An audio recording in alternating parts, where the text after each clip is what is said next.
नमस्कार, मैं हर्षिता स्वागत करती हूँ आप सभी का द करंट अफेयर्स शो में और हम देखेंगे 10 नवंबर 2016 की मुख्य खबरें। तो आइए शुरुआत करते हैं हमारी पहली खबर के साथ।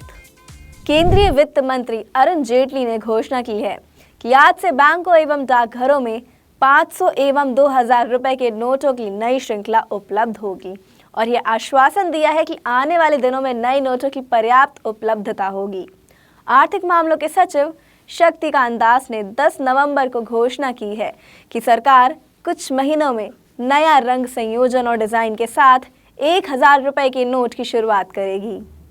सरकार की ओर से राजस्व सचिव हर्षमुख आधिया ने चेतावनी दी है कि 50 दिवसीय विंडो के तहत 2,50,000 से ऊपर की जमाओं पर कर के साथ साथ 200% का जुर्माना लग सकता है यदि यह उसके आय के साथ सुमेलित नहीं होता है तो।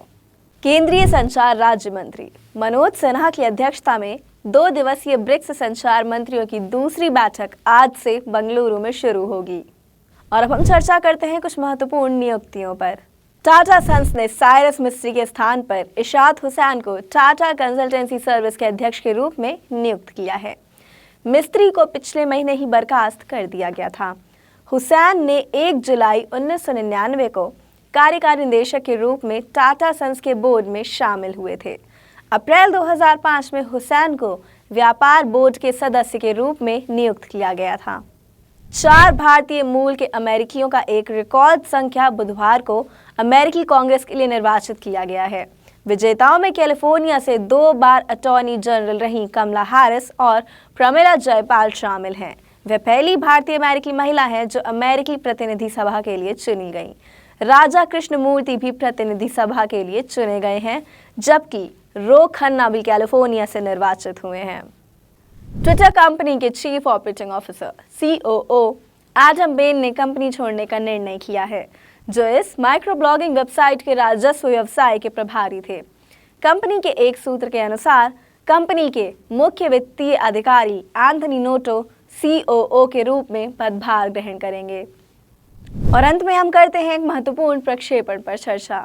चीन ने एक नेविगेशन उपग्रह का प्रक्षेपण किया है जो नई प्रौद्योगिकियों को प्रदर्शित करने के लिए पल्सर डिटेक्टरों का उपयोग करके कक्षा प्रयोगों का संचालन करेंगे। तो स्टूडेंट्स, ये तो थी आज की मुख्य खबरें। अब हम शुरुआत करते हैं हमारे क्वेश्चन आंसर सेशन की। तो हमारा पहला प्रश्न है, भारत के राजस्व सचिव कौन हैं?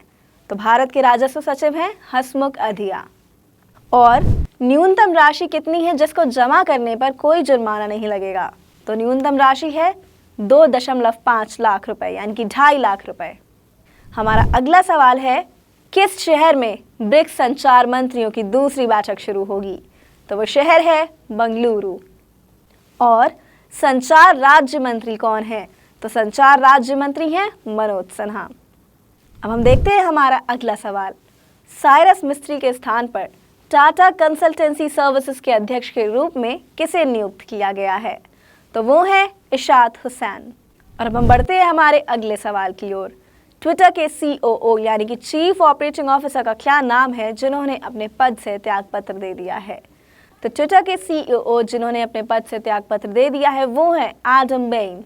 और हम देखते हैं हमारा अगला और आखिरी सवाल, किस देश में एक नेविगेशन उपग्रह का प्रक्षेपण किया है जो नई प्रौद्योगिकियों को प्रदर्शित करने के लिए पल्सर डिटेक्टरों का उपयोग करके कक्षा प्रयोगों का संचालन करेंगे?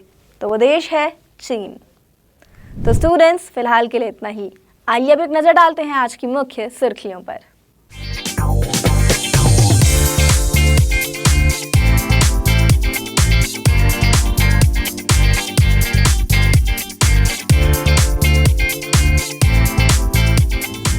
You can watch all our videos and more on your smartphone.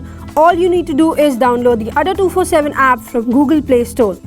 This app is the #1 trending educational app in India and is also our official app for bankersadda.com and sscadda.com.